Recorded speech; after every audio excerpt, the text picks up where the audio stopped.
Lead or be led. Me, we can't be mad. Life of a lion, live for the hunt. See the top, be stared.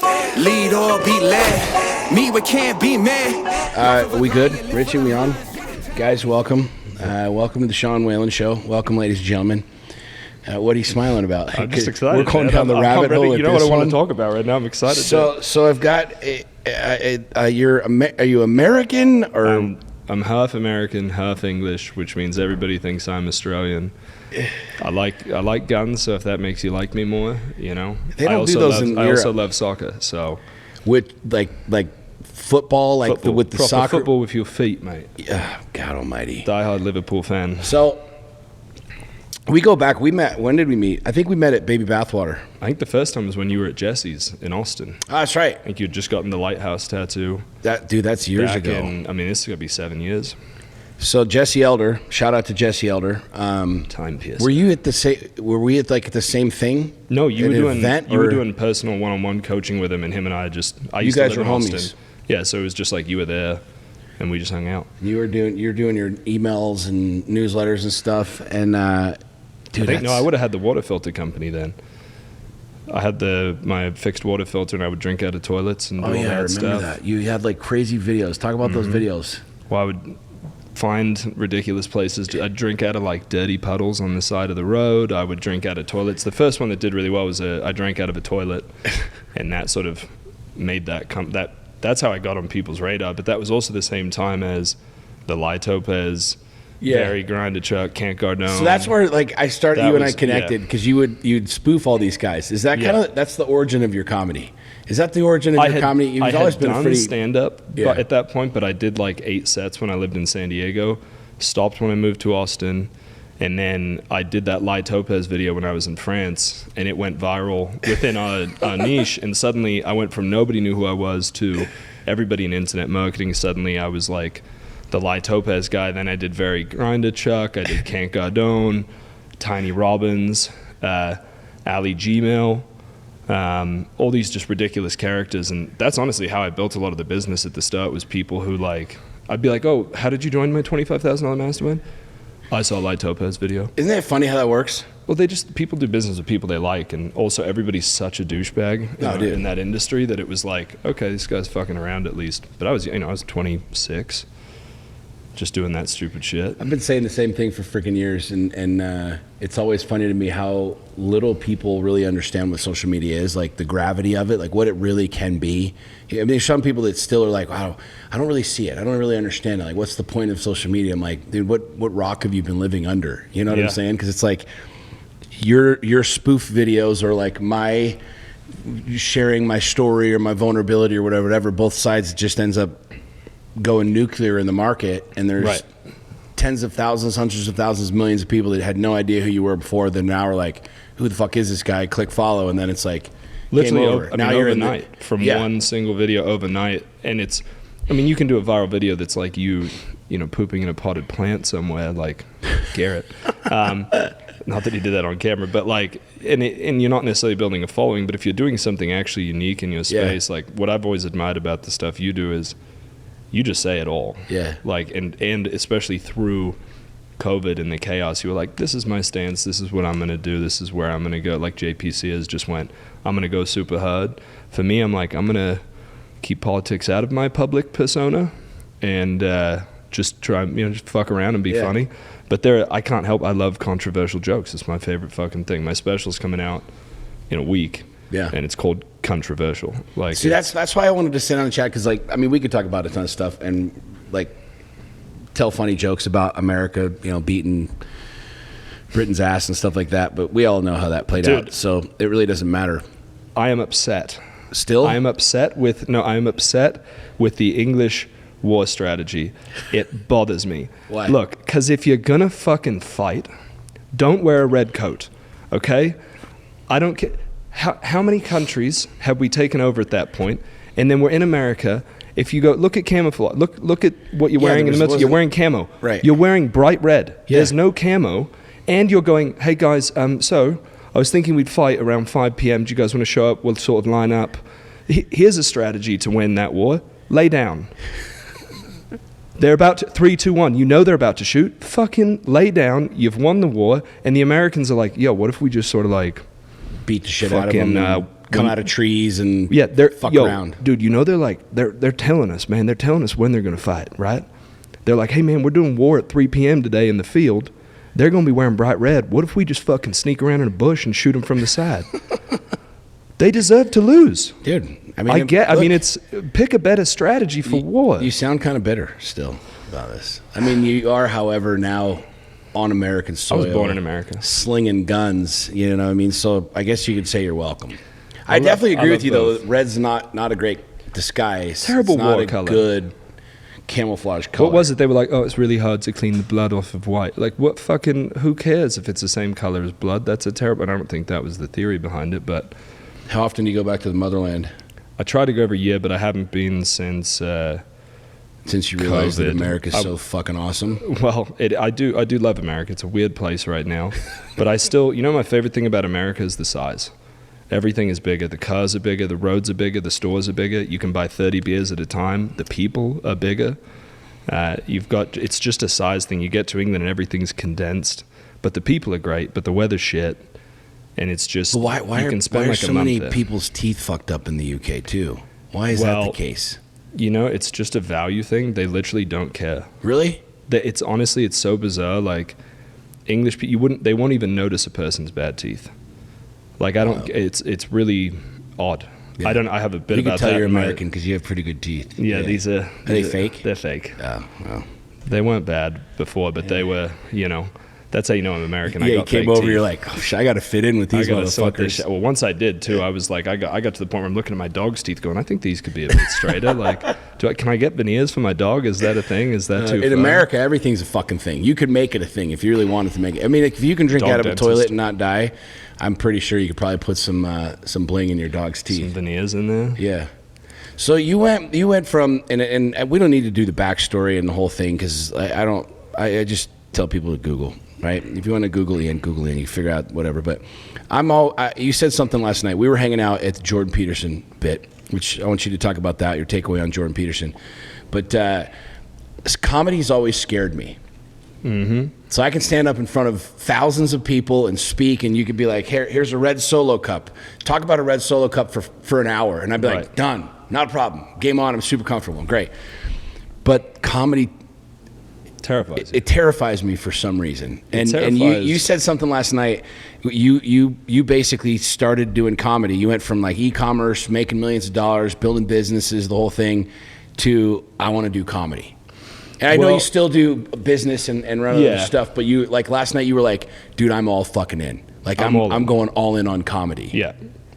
So I was actually probably making $5,000 a month or $3,500 a month when I did my first set. I was 24. I was in San Diego. I'd gone skydiving with these Navy SEALs, felt nothing, and I was like, my adrenaline's broken. I got to fix this shit.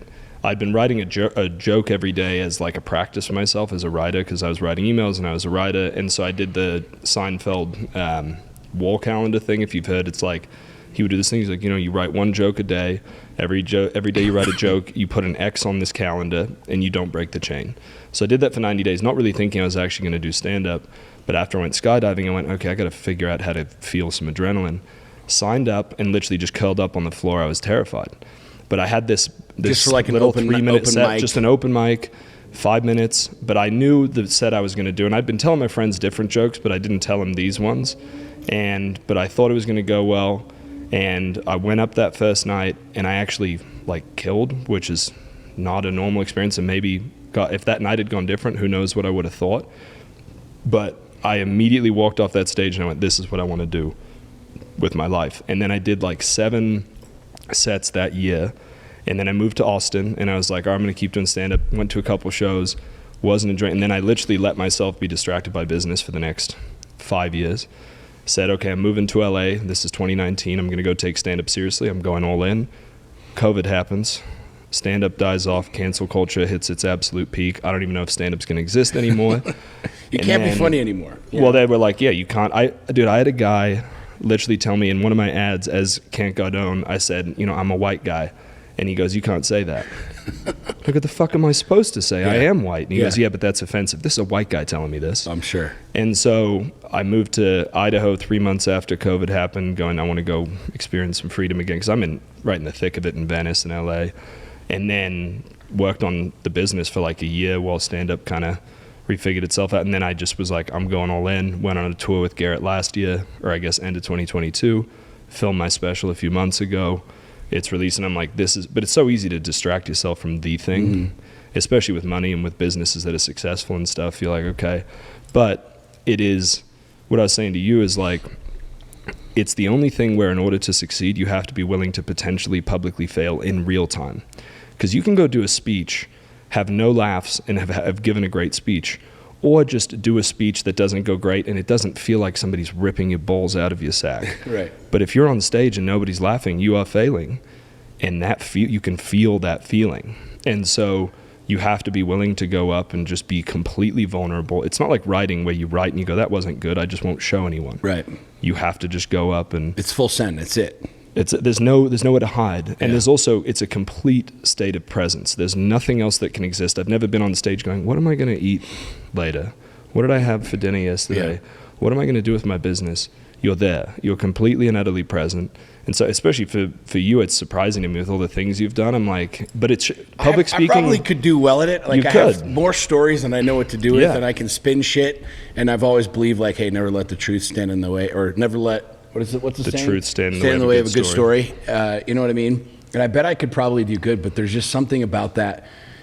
Like, I think my fear is that I'm very extreme in pretty much everything that I do or I say. Yes. And so I'm going to pull that Seinfeld, the Kramer, where I say something that goes way over. Right. And then all of a sudden everybody's looking at me like, what the fuck did he just say? They want to laugh. Yeah. And everybody, I've had this vision, like, I say something that I think is absolutely fucking hilarious. And people are like, I can't laugh at that because that's so fucking far. People are learning to laugh again, and if you give them permission. But I'll say, like, literally, I think the only thing you can actually say that's like gonna fuck your shit up is the N-word. Yeah. Like, if you stay without any, I've said I think every other word that you're not supposed to say now. Yeah. And I find clever ways to put it in well, there. You've got a great Australian accent too that works. Yeah, and I can say cunt and people don't get bothered by it. It sounds funny. It's normal for you. It's different, yeah. I say it, people are like, oh, you can't say that. Well, it's because Americans say it wrong. You say cunt. Yeah.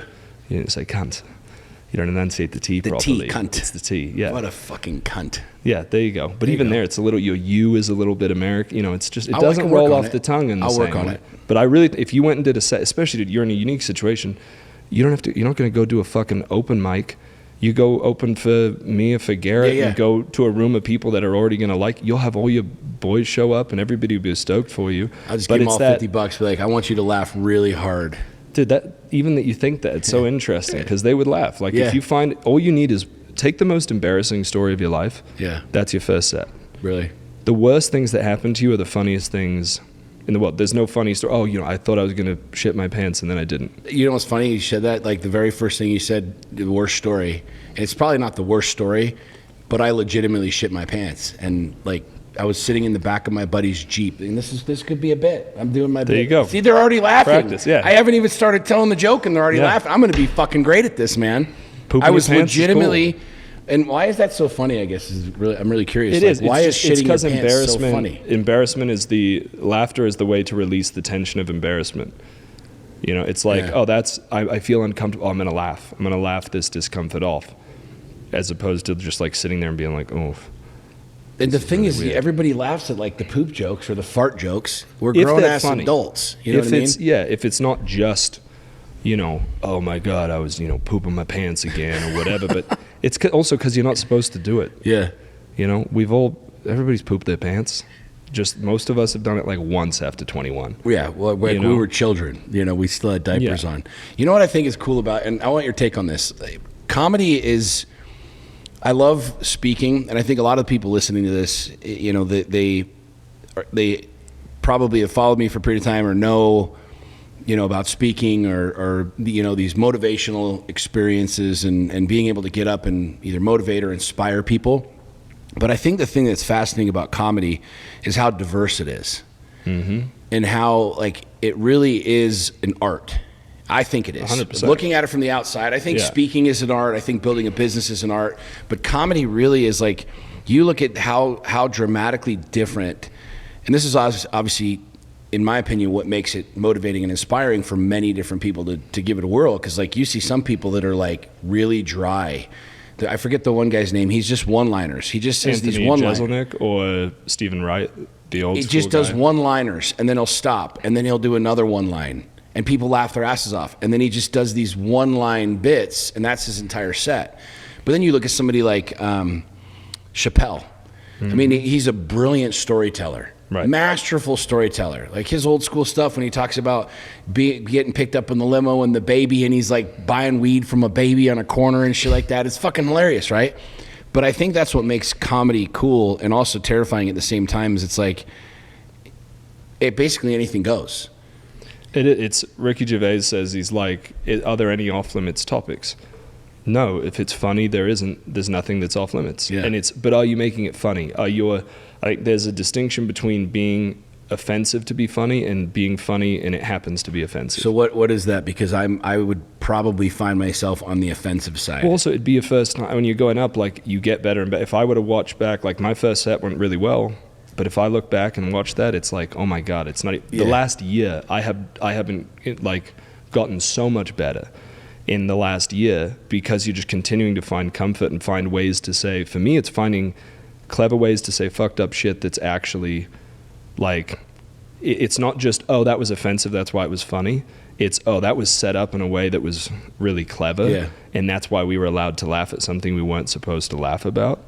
But it's also, I would say, like, comedy is, to me, it's like Fight Club, because I speak at events, I go and do speeches, and people go, do you get nervous before you speak?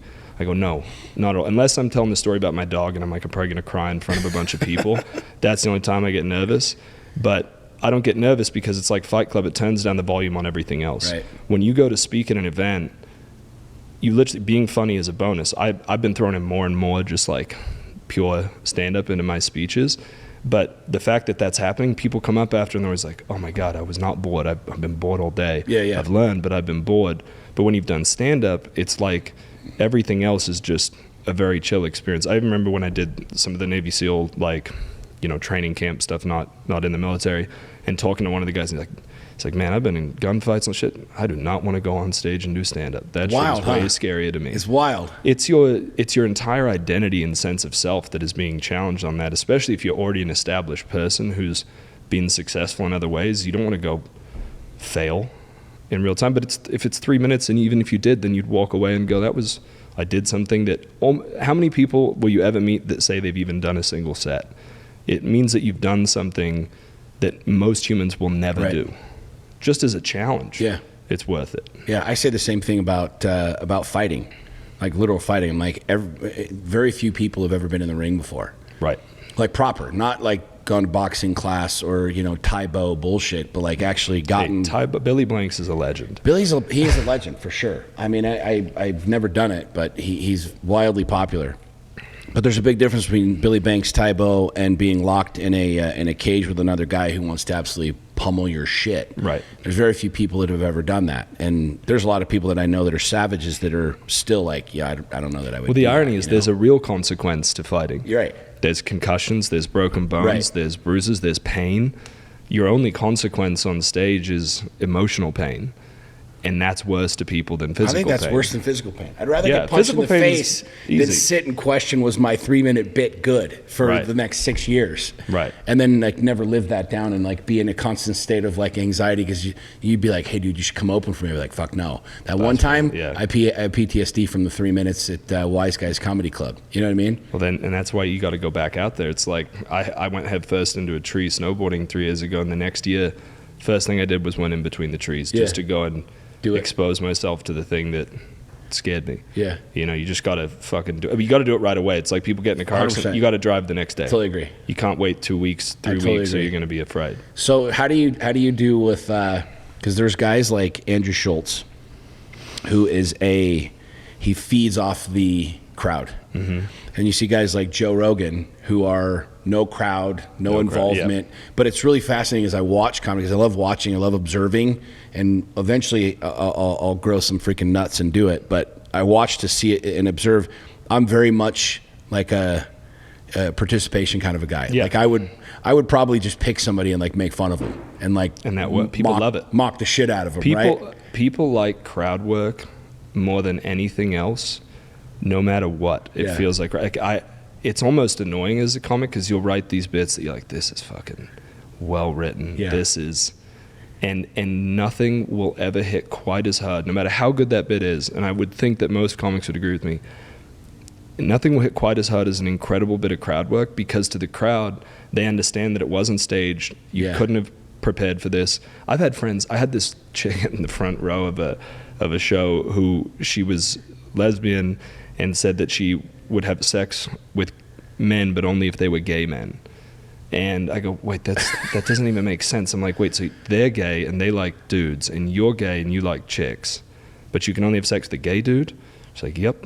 And I'm like, what? And it was a great interaction. Sure. I posted it. It did really well.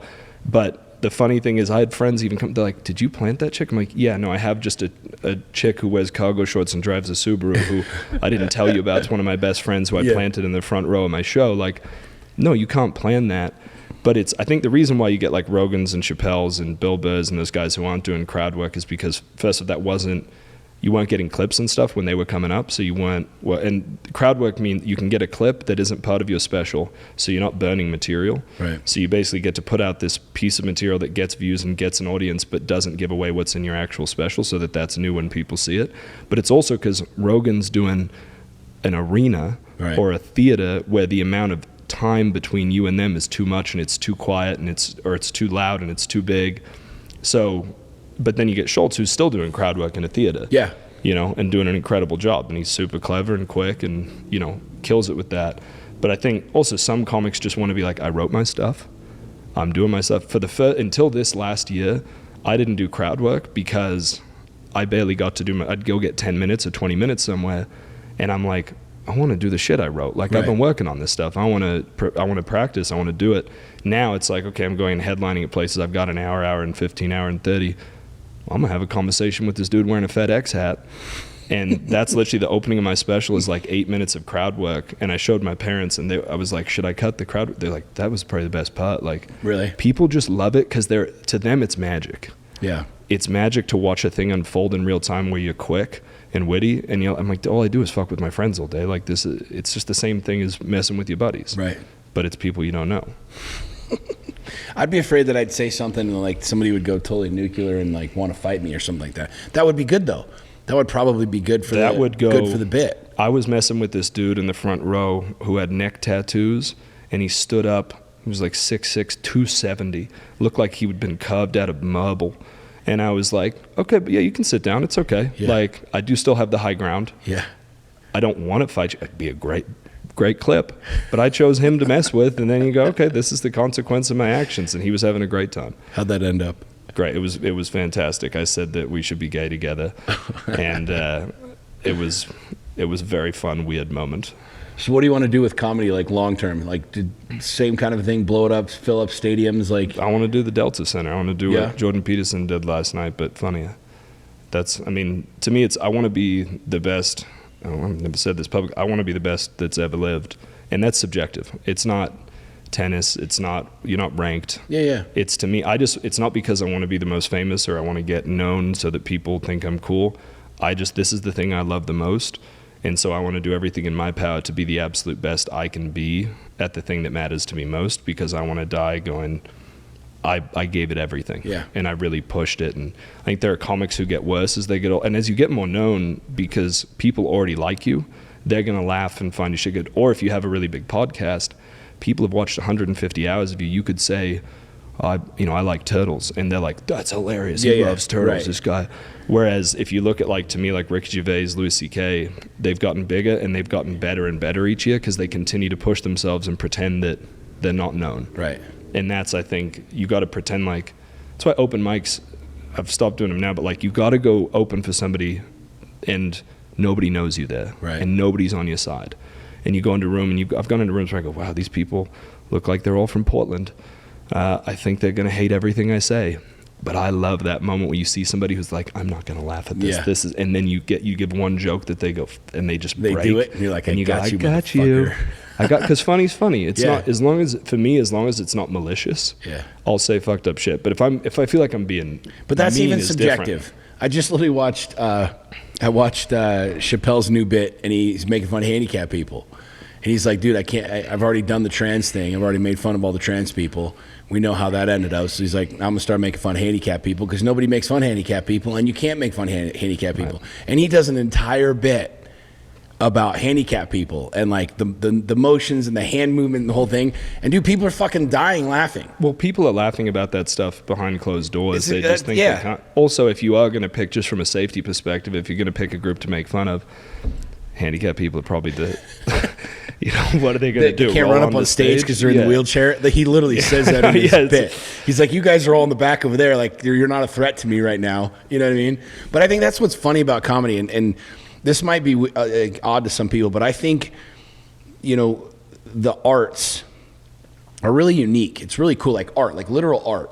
I'm a big fan of art, and I love going through museums and just seeing what really draws people, because I've taken people to see art exhibits and they're like, this looks like garbage, and I'm like, that's one of the most fascinating things I've ever seen. I think that's the draw for me, and I think what makes it really cool is everybody loves to laugh. You get those people that are stuck up. It's the same thing. Like I went to a Tony Robbins UPW. Have you ever been to one of those? Mm-hmm. If you're the guy standing there like this, like while everybody's like, yep. You look like the dumbass, right? Because you got 10,000 people jumping up and down, yelling and screaming and running around like they're fucking crazy. Like, you look like the idiot who's not doing that. So it's kind of like, look, if you're going to come to a comedy show, you might as well laugh. But it's such a cool experience because it's so subjective, right? But I really think that that's what's cool about, like, and what I wanted to ask you is, are you doing it because it makes people laugh, or are you doing it because it's a challenge for you? Because when you say, I want to be, really good question. I want to be like the guy, like, because I've thought about this. Like, am I doing these events? And this is maybe like the ego, and it gets a little bit deeper on your own personal why. But, you know, if I do these big events, there's definitely the ego in it that, like, hey, I'm the guy, and I get the stage, and it's my event and the whole thing. But then there's that part of it where it's like, I really want to help these people. Like, I want to help change lives. You know what I'm saying? And so for you with comedy, is it, this is hard and it's making me a better guy and I'm expanding myself? Or is that, dude, I just get my freaking rocks off on, like, making people laugh? Yeah. I think, man, that's a very good question. There's so many layers. I thought I was going to go into the military and go into special forces and kill terrorists, and I thought that was my purpose. I got mugged when I was 15. I got super into self-defense, martial arts, and went, this is my purpose. And I thought comedy was not important because you weren't actually saving people's lives. You weren't doing something that important. Then I realized, actually, I was with Tucker Max at this thing, and he was talking about, he was like, you should see how many people have written me saying they didn't commit suicide. They didn't do this because they were laughing at this book. Right. And you realize, I think the worse the world is, the more important stand-up is. The better off the world is, the less important stand-up is. Right now, the world's in one of the most chaotic times it's ever been in, at least in modern times with technology. And stand-up's more important right now because people need to laugh, and they need to... The point of stand-up is to light up the darkness, to make things funny that aren't funny, right? Like, pedophilia is objectively, at least in my... subjectively, the least funny thing there is. But if Louis C.K. does a bit about it for 9 minutes, or I do a couple of... like... you're going to make something that's not funny. It's better to bring light to the darkness than just think the world's shit. Right. But for me, I think it's, when I say I want to be the best, it's because I want to challenge myself. I want to do it. And because it's not because you want to be in the stadium to be seen as that, or the money that comes from doing the stadium. To me, it's like, if you want to be the best, it's not, if I wanted to be the best rocket scientist, the byproduct of that wouldn't be fame. You'd be famous if you're at a rocket science conference, they'd be like, oh my God, you should see the rockets that guy fucking built. But it's like, people are like, oh, do you just want to do this for ego, for fame? It's like, no, fame happens to be the byproduct of the thing I love the most. But I think it's, yes, there's the challenge. Honestly, for me, I love the moment of coming up with a new bit and it hits and you go up on stage, because whatever you think it's working with your friends, or you write it down, you know, when I go up and I'm going to do this new thing about where the fuck, you know, we're not talking enough about chickens and where eggs come from, because that shit blows my mind. I understand the egg white, I understand the yolk. Where the fuck does the shell come from? I want to go into it right now because it heats me up, but I want to go on stage with that, and I want to see what happens. I want to see how the audience reacts. I want to talk about how giraffes got long necks, because I think that's fucking funny. But you are genuinely spreading joy, is what you realize. For that 60 minutes, 70, 80 minutes, you are changing that person's reality. You're making them have a good time. They're laughing, and Andrew Schultz has objectively made more people happy than I have at this point. That's awesome. That's very fucking cool that he's out there just spreading joy in that way. So to me, I think it's a combination. It is so challenging, but so fun at the same time. But I think it's ultimately like, I get so much joy out of, I'm constantly fucking around. I'm going to be making my friends laugh. I'm doing all sorts of, because if they're laughing, I'm laughing. Yeah. We're having a great time. Why wouldn't I want that? Like, right. Who's like, oh, dude, I was hanging out with this dude and I kept laughing. It was super fucking boring. I hated it. It sucked. It was such a bummer to hang out and laugh the whole afternoon. Yeah. Like, and people are so serious, especially in the entrepreneur space. People are so fucking, oh man, I don't know if I shouldn't laugh. That's going to cost me money. Yeah, exactly. The fuck is that? Yeah. I'm like, dude, Sandy, that's probably why I would like doing comedy. Dude, you would love, the way you speak, because I've seen you speak on stage, is like that connection, that feeling, it is 10 times that. Really? It's a fucking drug. Absolutely. It's like, it's just about that and like a real good orgasm and scoring a goal in soccer. Because when you score a goal in soccer, you got to organize. There's got to be 22 dudes who decided they were going to be out there, and 11 of them are like, don't score, and you do it anyways. Yeah. And that feels really fucking good. Well, I don't really feel like running for 90 minutes, so I'm going to scratch that off the list. It's fucking hard. So you mentioned the chicken thing, kind of a detour. We could take a little. How do they make hard shells? No, hang on. Let's take this one step further. Like, let's blow your anger, your angry British mind here. Like, where does the actual what's the difference between the eggs that we eat and the eggs that actually have chickens in them? Chickens make eggs whether they get fucked or not. Please explain that to me. This chicken's going to shit out an egg every day, whether it gets banged or not. That soft-bodied chicken is going to make a hard shell. And how does it push out a thing that if you drop an egg from here, it cracks, but they can push it out with the right amount of pressure so that the egg just comes out unbroken? Get the fuck out of here. I don't think birds are real. I don't even know if any birds are real. Pigeons are a fucking crock of shit. You ever seen a baby pigeon? Absolutely not. The way their necks move? That shit? I don't know about birds. Do you like eagles? This is the shit that do you like eagles? This is a different question. Do I like them? You like them? What do you think majestic. About eagles?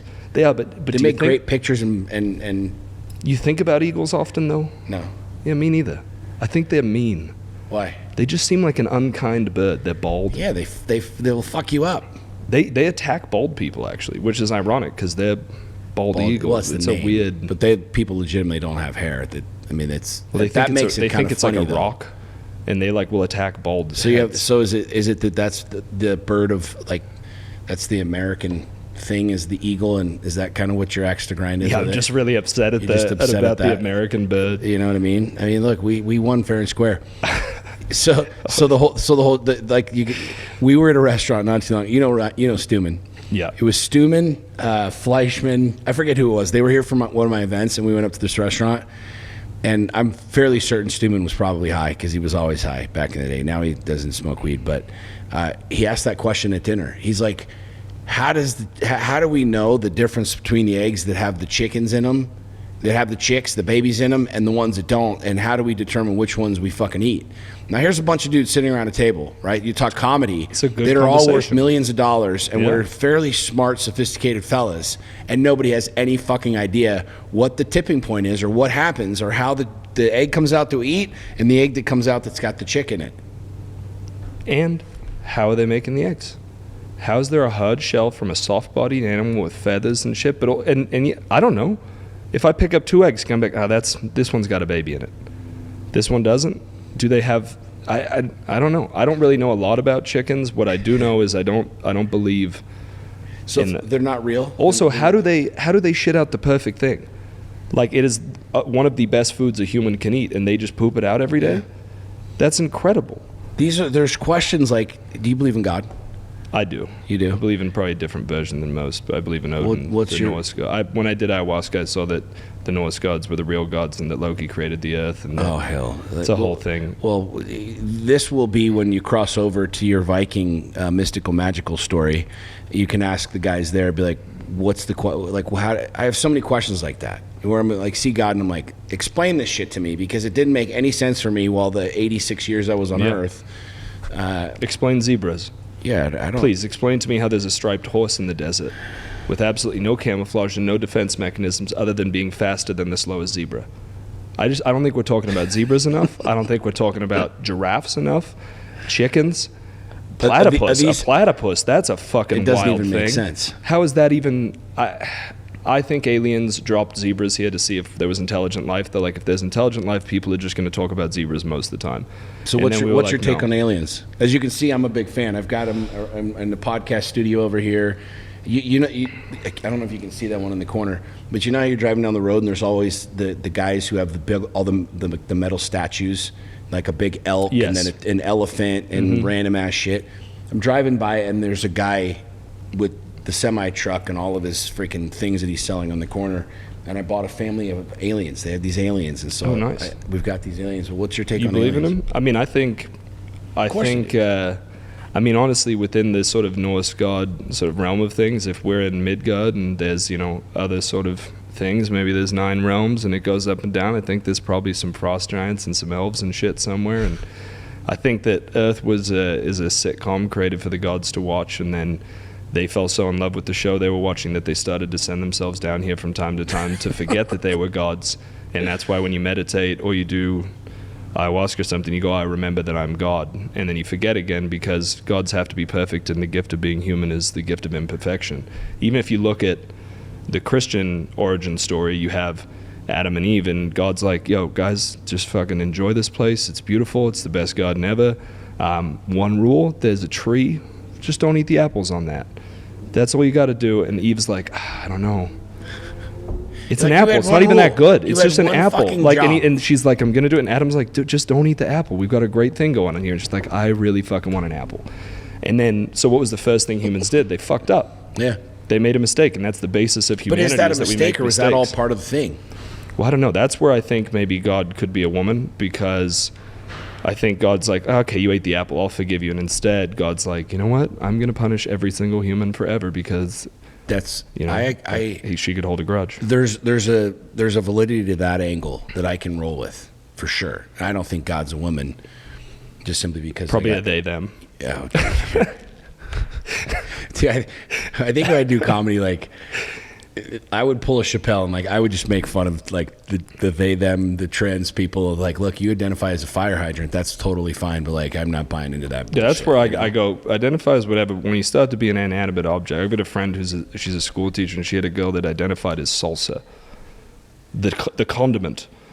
What do you think's really going on in people's brains? I mean, it's just unfortunately you don't identify as salsa because you have a good childhood. No. You're not going home to parents who are great and going, you know what, I think I'm salsa. Yeah. And she had to refer to the chick as salsa. Really? She had pink and green hair, and I was like, just throw a chip and fucking eat it. I'd have thrown a bag of freaking tortilla chips at her and be like, dude, go fuck yourself. You're not salsa. Let's snap you out of this thing. It's crazy. There are kids who identify in cats in classrooms, and I was speaking at an event actually for real estate people, and I was joking about how and this guy who was a teacher, and he had a kid who identified as a cat, and they just had to acknowledge that, and they'd be like, oh, what's 2 + 2? And she's like, meow. And you're like, I would have get sent to the principal's office for that. Yeah.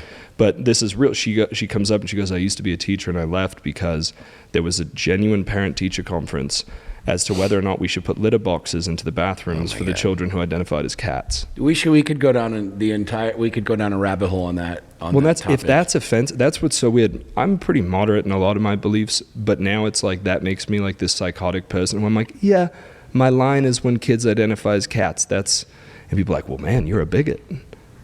Because I don't think children are cats. Have you gotten some of that from your comedy? I've gotten less hate than I think I will. I'm surprised. But I think, again, am I being malicious? Do I feel like I'm being mean? To somebody, it's mean. To everybody's offended by something. But as long as I feel good about what I'm doing, then I don't care. That's my line. if I walked off stage and was like, damn, I was mean to somebody, which I haven't had, I would be like even when I make fun of people in the audience, my goal isn't to like make them feel bad. You know, I'm not trying to like be like, there was a chick in the front row during the special and she was wearing a shawl and I couldn't see her arms.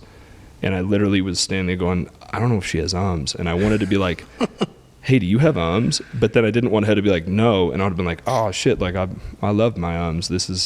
You should try it sometime. Yeah. Like, I'm not going to be mean, but yeah, but that would be funny though. That would have been amazing. I would have probably laughed at that. But I mean, how do you react if you're like, oh yeah, well, I do have arms. They're very cool. Tell me about your special. It's called Controversial. It's coming How long out is it? It's an hour and 8 minutes or so. So basically, that's like a bit you did at a club, whatever club. Yeah, did three shows in 2 days. Recorded all three, cut together all three into the tightest possible hour and 5 minutes or so. About 80% comes from one show, and then it's all sorts of shit. I talk about the word cunt for an extended period of time. I talk about being English in America, being mistaken for Australian. Comedy being the final frontier of free speech. Mormons, I got a whole, you would love that. I've got my dude, closing give me a little bit. Insight of your Mormon bit. I'm intrigued. So I have 6 Mormon cousins that live actually very close to here, some of them. And so I talk about soaking. You know, it's an easy topic, but it's also an insane one. I talk about how God's a T-Rex because he can only see movement. And so if you just leave your dick in there, you're not breaking the law. And then I found this thing years ago called the Mormon Anti-Masturbation Guide. Yeah. And so I literally read out the rules on stage and then give my commentary on. That's my closing bit. So the last 10 minutes are all about Mormons. So I think I'm going to have a bunch of secret fans in Utah who can't tell their bishop that they watched the special. Yeah. But they'll know who I am. You know what's funny about that is like, I was never into, what's that show? South Park? Mm-hmm. But dude, from a comedic standpoint, I watched. There was a clip that I saw, the Mormon one. Oh my God! It's so they're in hell. And like who went to heaven? The Mormons did, and everybody's like, oh, they were excommunicated from the church. They were Mormon. Yeah, they were Mormon. The founders of that, the 2 South Park creators. I think those are 2 of the smartest people in the whole world. Really, like. The way that they mock people and make fun of people. Genius. I mean, 23 seasons. Yeah, and it's getting better. Yeah, but dude, they take, and this is another thing I love about being able to take some of these topics, and this is something for me, guys. If you're listening to this, when you can start to expand your reality, I think comedy probably has done that for you from a business standpoint. You go into comedy and you start looking at things differently. You start talking about things differently. At least from what I've seen, like as I've studied, I shouldn't say studied, but like followed Chappelle and a lot of other guys. I mean, not a very popular dude, but Bill, I just forgot his name. Bill Burr? Black guy. No. Cosby. Bill Cosby. Yeah. Yep. You know what I mean? That's a guy who should have been canceled. And yeah, he had some like a bit of a shady past, but he was a fucking brilliant comedian. Yeah. Brilliant comedian. And like you look at how he did a bit about childbirth. And it was so fascinating watching him tell this story and how he did it. And for me, it's like, I want to expand I always want to expand. I'm always trying to expand my skill set, my talent, my fears, like overcoming that stuff. And I feel like when you talk about comedy being that frontier, I feel like that's a space that not very many people are in, but could be one of the most expansive places for people to go. Cause it forces you to get so fucking uncomfortable, but be creative. You've got to tap into like that aspect of creativity, but then the subjectiveness of, well, what's creative? Like the guy that does the one-liners or the guy that like has full-blown, 15-minute bits completely orchestrated. It's like, it's so fascinating to me. Well, and, you've got like Nate Bargatze, who I think is hilarious. Clean comic. And I go, man, it'd be cool if I just had clean jokes. Like, that would be nice. You can go to a 4 p.m. show for kids and do that. Like, but he's genuinely funny. He's not less funny because he's clean, but that's what he thinks is funny. Right. I think fucked up stuff's funny. It's what I can't help that. And so you look at like Ricky Gervais is maybe hated by, I don't know if it's 10, 20% of the population, and the other people think he's one of the funniest people in the world. Yeah. So it's like, especially nowadays, the price of greatness is being hated. And like even going to Jordan Peterson last night, there are people who are so offended by Jordan Peterson's existence. Maybe half the people hate him, half the people love him. And last night, if you went, you wouldn't have seen a single thing about pronouns or about anything offensive. All he did was talk about God and how to be a better person. Right. That's not offensive. But what is interesting too is I was thinking about how many people won't watch, people swearing and saying fuck and people like doing this, and you go, what a bummer to limit your life based on certain words people choose to use and miss out on all of these great experiences you could have because you don't think you're allowed to say or hear the F word. Yeah. Like it's expansive even, and being on stage is different. I mean, yeah, you're forced into being good, like, or failing. Right. I mean, I've watched some of the worst stand-up you've ever seen. I mean, it's horrific, and these guys keep going. Yeah. And they'll do the same bad set for a year. Do you ever just tell them it's a bad set? It's not Or worth is that it. I kind try of to the always rules? be You can't do that supportive. as a comedian? No, some people do. I watched one guy just go up and shit all over a guy who went before him, and like people are laughing. I just think that's a little mean. Like, I don't want to go, and my thing is, even in general, there are comedians way further along than me who I don't think are funny, and I would never, that doesn't mean I don't respect them. I don't believe in what they built. Like, I don't think it's fair to, as a comic, I never want to be the person who's shitting on other comics. I don't think it's, also, if they have an audience, then people think they're funny, and that's all that matters. Sure. Who cares if you do? Right. Like, it's the Ricky Gervais thing. You can't say that someone is not funny. You can just say, I don't find them funny. Right. Because it's your own subjective experience. Sure. Yeah. So what was your take? Last night we saw Jordan, and today he was headed to D.C. to go talk about free speech, something like cyber digital free speech or something like that. What's your take on two things? Number one, that entire free speech conversation, because I mean, this is like, there's a dramatic difference right now between the U.S. and the U.K. in a lot of different things. But specifically, I mean, even looking at like Canada and Trudeau, I thought his bit with that was funny. His thing with Trudeau last night. There's actually a bit from when he came to Lions Den Live, and was he went off on politics. It was really, really funny. We're like, do you not want this recorded or sent out there? What's your take on that? What's your take on? We'll talk about Jordan last night. Your takeaway from his show last night. Well, one big thing for me, it's not necessarily even watching a speaker. Like, one takeaway was that those were the most uncomfortable seats I've ever sat in. Oh my God, there was a dude, a large fellow next to me, and I'm not a small person. Oh my God, Garrett and I were so uncomfortable. I was in pain. It was like a physical. He was in your endurance. space. Oh, I had half my seat. Dude, I can't stand that shit. That drives me insane. But other than that, for me, honestly, it was when he was talking about just going 100% all in on things and the commitment of that. Like, I still have my main business that does real well, and it's really easy to keep going with that. And it was just a moment of I need to sell this and pick a time to do that, because no matter how much money it makes or how safe it is, there's that what happens if every day, I was talking to my video guy who's here about it, and if every morning all I did was wake up and think about making funny YouTube videos and doing stand-up, how much more bandwidth I would have. And it's just that thing of, if you have a reason that you're here, going all in on that thing, like completely all in, not 95%, not 80%. That was big. And then honestly, one of the coolest things I think about him is just seeing that there's a theater full of people to watch a guy talk about cleaning your room. He's not doing stand-up. He's not. It was funny even when I got a drink at the vendors, like, have fun. And I'm like, oh, this isn't really a fun thing. Right. You know, but they're so used to, it's like, this is a concert. If you're in an arena, you're doing a concert or you're doing stand-up. Right. Or you're playing basketball. You're not talking about God and giving a speech. Which, dude, his it's entire... really remarkable to see what he's built. Well, and that's what I thought was fascinating, is he's got such a massive following, and it's wildly controversial. I mean, free speech, like the whole thing with him. So much of it's not controversial, though. It's like, take responsibility. I haven't even seen much of it. Honestly, I don't think I've seen any of his controversial stuff. I've just heard him go...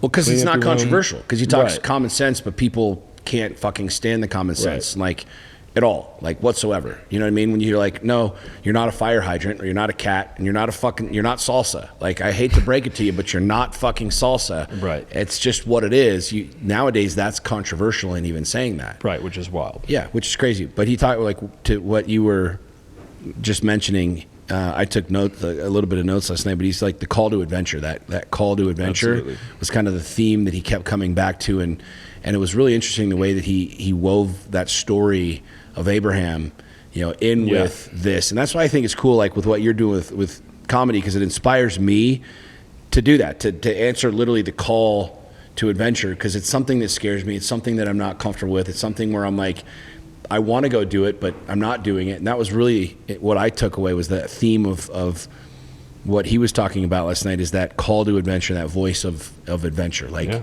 look, man, you fucking woke up today.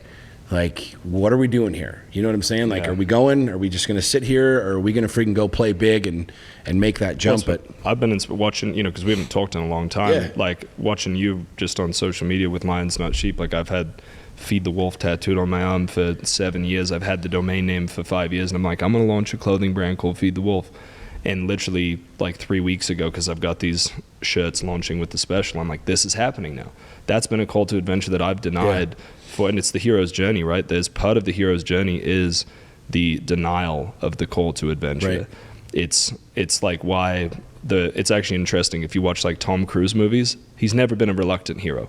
That dude wants to be a hero. Mm-hmm. I fucking love it. But there's one movie, The Edge of Tomorrow, which is like the only one I've seen where Tom Cruise plays a reluctant hero. He doesn't want to be a hero. Right. And then he becomes the hero. That story is more interesting in a lot of ways, but whatever it's like, I call it the wolf in sheep's clothing, where it's like there's that thing in our life that's second best. The thing that everybody else could look and go, you're successful, you have great stuff going on, but it's the second thing. It's not the actual thing you're here for. That thing's so much easier than the real reason you're here. And I think him talking about that, the call to adventure and sacrifice. I'm curious, do you believe in all the sacrifice stuff he's talking about how much of life is sacrifice? To me, you step back from that and look at what does that even mean? What does sacrifice mean? I think there's a semantics thing of what is that word. And when you get to that, because I actually did my Lions Den coaching call today, and I talked a little bit about this. To me, fitness is a big thing, right? And 5 years ago, I did 75 hard, Andy Frasilla's deal. And I went from being Captain Dad Bod to shredded. And ever since then, I've not really ever not been in really good shape. Right. Where prior to that, my entire life was this roller coaster of up and down, fad diet, and then I'm off. And then my winter, I'm fat in the winter. In the summertime, I got to get my summertime bod. And I talked about how it reframed in my entire. It wasn't about the fitness. It was about who do I have to become to live in a place of excellence. Right. And I think what's interesting about like the sacrifice is. It's not necessarily, I have to sacrifice the family, or I have to do this or I have to do that. It's like, what do I have to do and who do I have to become? It's a question that Garrett White and I talked about years and years and years ago that really kind of reshaped my entire life, is looking at life and saying, well, this is where I want to be or what I want to do. Sacrifice, what do you want to call it? Who do I have to become to be there, to have that, right? Because if you think about like, fitness, who do I have to become to get in shape and to be in shape? Because the fitness part's the easy part. Yeah. You know what I mean? Like the application, when he talks about like, going out and living your dreams, we hear this stuff all day long. I mean, there's countless coaches and books and courses and the whole thing, but the peel back all of the layers and all of the semantics, and it's like, who do I have to become to get up on stage and do comedy? Right. Who do I have to become to do that? So I don't look at life as this sacrifice. I look at it as, where do I want to go? Where do I want to be? And what do I have to do to get there? Yeah. And so I think a lot of people have this misconception, like I have to sacrifice all the treats that I'm eating and all the food from a very practical standpoint on fitness. And it's like, no, that's not true at all. Because I eat ice cream. I ate like 10 fucking Oreos before I went to bed last night, right? But I'm still fucking shredded. Right. Why? Because I've chosen the path of working out to a level that allows me to have that reality. Right. And I think that's like something people miss, is it's like we live this life of sacrifice. One of the things he said, which I was really intrigued at, and I wrote this down, this is one of the first notes that I wrote, He said reproduction is a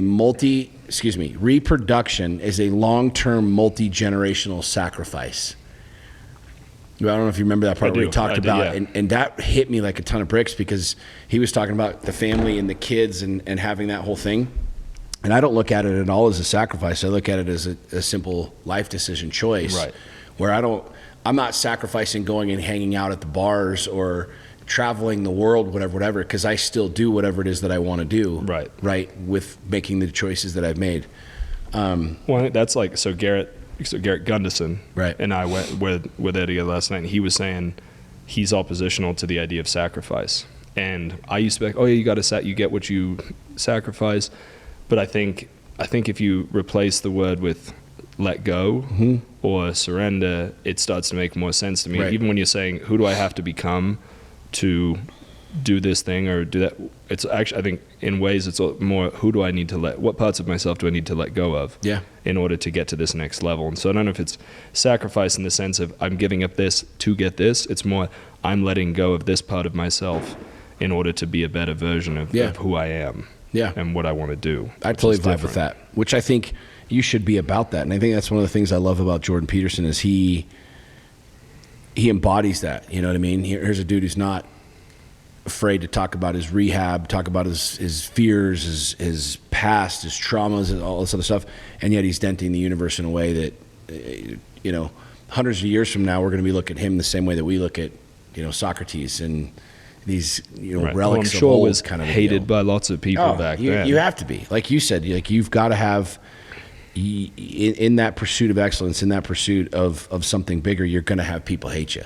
Yeah. You're going to have people that just don't like you. You know and what I'm those saying? are the people who are the loudest online. It's the people with the mean comments. But it did. So you were talking about art, and you have a bunch of art. It's funny because do you know Akira the Don? That he's like a musician who he created this thing called Meaning Wave, where basically he takes like Jordan Peterson, Jocko Willink, David Goggins, Joe Rogan, Alan Watts, and he creates music that has their spoken word over it. I've heard a bunch of that. I didn't know that. And so he has all this Jordan Peterson stuff. I haven't actually watched many videos of Jordan Peterson at all. Also, isn't it weird that his name's Jordan? You ever think about that? That's like a young man's name. He just doesn't seem like a Jordan. Anyways, so he has this one about making things beautiful, and he's talking about art and how he's like, you probably won't have any, you don't have art in your house because if you do, you probably don't have any taste, but you won't have any taste unless you get any art. And I've had this weird like money block around buying like nice art and shit for like an office. So I just rented a new office this week and I'm going to make it beautiful. And it's his voice like in my head of this. And I'm always impressed by guys I meet who have like their offices. All the little things, I'm like, I don't care. It's just a space. Sure. I'm not going to spend $5,000 on, that's a waste of money on a piece of art that I like in there. But that space changes what you create and how much you do. And even coming into here, you've got beautiful art. You have even this is a choice. This piece of art that you have here, and it's like having that courage to have people hate the art you have. I went to at Joe Polish's house, like so much art, and I'm like, this is amazing to see how many choices you've made that some people are going to hate, but you like it. Right. And that's better than having no art at all. Totally. And also to be at a point in your life where you're like buying art. Where you can. Is its own It's pretty good. It's win. pretty cool. Yeah. Like we just put that Pillars of Creation. I had one of my buddies wrap it on my wall because it's like, it was one of the first pictures taken by the James Webb Telescope. Oh, nice. And to me, it's just like I get to see that every single day. I believe in that. Like if you're going to be in a space, whether it's your house or your office or whatever, inspired by it. You want to be inspired by it. You want to be driven by it. And then did you make this one? Because this has the lines. No, this was a firefighter. This is actual fire hose. And had a firefighter make that. So he cut all of this hose and made it into... But even that idea, how do you have that idea? Where does that come from? Dude, like I get so many... I'm super blessed and I'm super fortunate to have social media. I've reached so many people, but I guess this was just a gift that came in the mail one day. So he made the choice. He was like, I'm going to make... Okay. Made that and sent it to me. And I have stuff like that just... I mean... What it means more if you... Yeah. Totally. You can't recreate that. You know what I'm saying? That's like a one-off, one-of-a-kind deal that you can't just go down to FedEx and scan it and copy it and make something different. Right. So that's what I love about art. That's what I love, I think, it makes it... Have you ever noticed like some of the greats are also like mildly insane? Like Michelangelo and Mozart and a lot of these people that just create pieces of art that live forever or end up being mildly nuts. Talk about, we still, you know, I look at comedy the same way. It's like you look at what lasts forever, and there's stuff that George Carlin shit's still relevant. Oh, dude, it's hilarious. George Carlin shit is still some of the funniest shit out there, and it's not. I don't think that it ever is like this isn't relevant anymore. It's like funny is funny. Yeah. And it'll be funny forever. Like art is art, and it'll be art forever. It'll be dope. Yeah. And to me, it's like that relic. It's a nuance. It's like this experience or this moment of time where it's like you get to create something that didn't exist, and if it's good, by whatever that definition is, it lives forever. Right. Like your bits that you're special could be something 50 years, 100 years from now that people are like, this fucking Ian guy, this Australian guy, he's fucking funny as shit. I can't believe he said those words. Those words are now outlawed in this country. Yeah, they're banned. Those are banned words. He's going to be, I can't believe he wasn't murdered. Or they'll be like, oh, that's the guy who got beheaded for saying a word. That'd be cruel. I mean, if you're going to go out. That's a good way to go out. If you're going to go out, that's pretty fucking like, what biblical. did he do? He said fuck. And they outlawed that. They just cut his head off. And they cut his head off. Surprise. That sucked. But it was pretty freaking cool. But he went out screaming. You know, I'd want to, if they were going to behead me, I'd want to be yelling or something, have a cool face, or just like go cross-eyed. It's like free, like what's the movie with what's his name when he yells freedom at the end? Oh, Braveheart. Yeah, Braveheart. Oh, I mean, it's tears, biblical. tears. What I mean? I'm English, and I was rooting for the Scottish in that movie. That's when you're like, man, we did some. The English did not have a great past. Not everything we did was a wonderful thing, but it's basically an island that's so unpleasant in the weather that they were like, let's go everywhere else. Yeah. Let's fucking take over everything. Let's get on a ship. Let's get away from this fucking cold rain, and let's take over everything. It's a tiny island. That's why you got cursed with fucked up teeth. God was like, I'm gonna like this, like the mark of the beast, the mark of like your guys is like being dickheads for so long. We're just gonna fuck your teeth up. Except they're not gonna care. Yeah, it is. English people just they don't notice it. It's not even a thing. They'll just have a black tooth. I guarantee you, if I ever decide to do comedy, I'm gonna have to do a bit on the English. The English fucked up teeth. Well, you'll get some happy. I have a bit in mind about it. I just say, I just English people say no, and they say no, we don't have dentists. And it's very you can't simple. copy your stuff though. That's like the big no. That's a big no. But you can make your own. I'll come up with my own. Find your own. Where's the one joke. place you want to do comedy that you haven't done it? Like, what's the holy grail for you?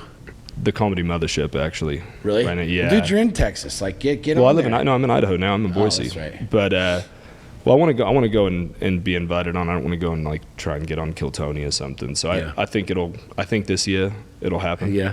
I think I'll say it. I think I'll get on Rogan this year. I think it'll happen. Hell yeah. But that's the place right now. I think it's Garrett just went, and he was saying that it's truly like a safe space in the oppositional way, where like there's no cameras, there's no nobody can film, and it's total freedom, and they're just having a great time. And I think to see, the funny thing is people don't like Joe Rogan. I'm like, what, have you listened to him? He's just like an honest guy. Yeah.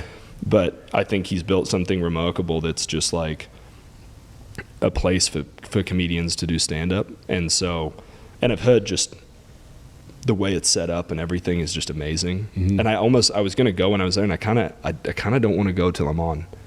I kind of like to do that for myself sometimes. I'm like, I don't want to go get a taste of this. Yourself. Well, I don't want to go and just watch. Right. Like, I want to be on the stage. Right. You know, I don't want to go have that experience of being like a person who's watching. I want to be the first time I want to be on the stage and have the experience from that perspective. Yeah.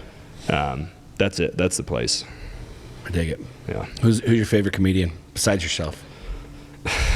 I would say right now it's got to be Ricky Gervais and Louis C.K. are probably the top. Just there's how clever they are with what they come up with and how much they push the boundaries. Honestly, I think Nate Bargatze's hilarious. Tom Segura is amazing. I really like Bert Kreischer. I think some of his stories are the best Bert's stories. Pretty funny, dude. His raffle story, obviously The Machine and these other stories, but his raffle story, if you've is so fun. Like when he has a good story, he can tell the fuck out of a story. Jim Jeffries is still always one of my top guys. That was part of what got me in. He's just, super clever, and I'd say those are Shane Gillis, actually, right now. Big fan of him. I think he's a legitimately funny person.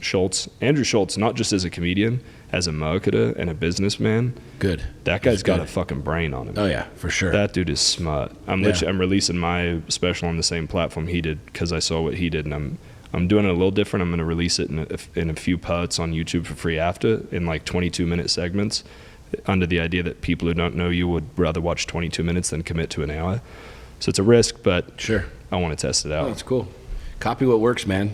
Come up with your own stuff. When does your special come out, and where can everybody go to find your stuff? Well, it'll be out on moment.io. I don't know what the domain for that'll be, but it will be. I don't know when this is coming out, but that'll be on March 17th, St. Patrick's Day, and then that's when it comes out. That's when it comes out. Yeah, we'll just link it.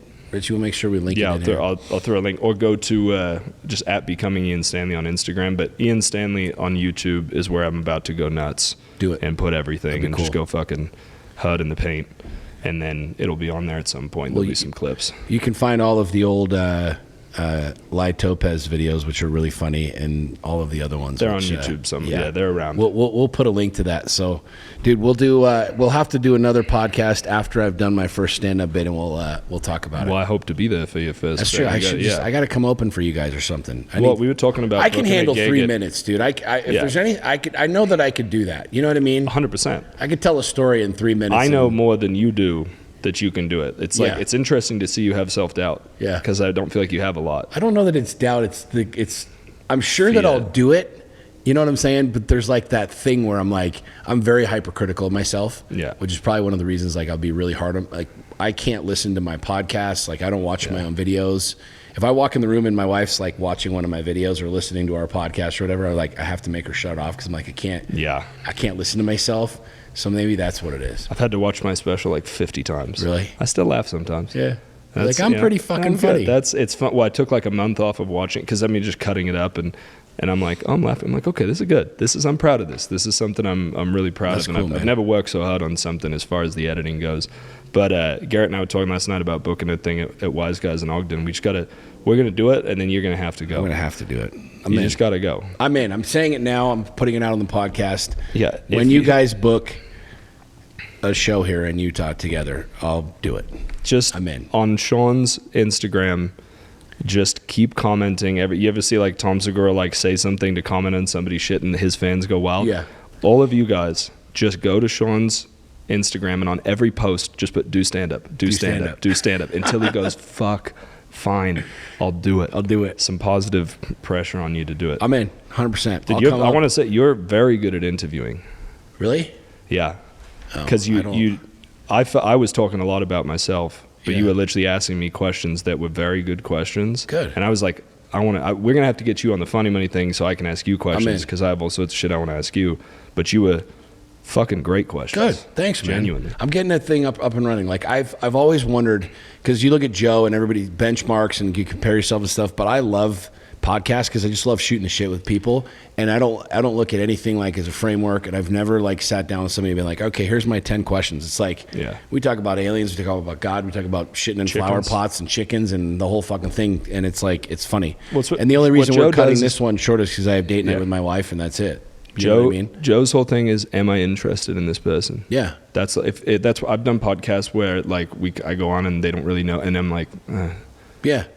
When you can have, I feel like it's probably the same way with comedy. Like when you can have a legitimate conversation, sometimes you just sit with somebody and it's like, okay, well, that's cool. All right, see you later. But when you can sit down with people, I feel like that's what Joe's really good at. He sits with interesting people, but he just sat down with his buddies at first and they just shot the shit. They talked about anything and everything and news reports and this and that and the other. And it's like, if you're a charismatic human being that likes to talk and engage with people, I feel like you can do pretty good. But yeah.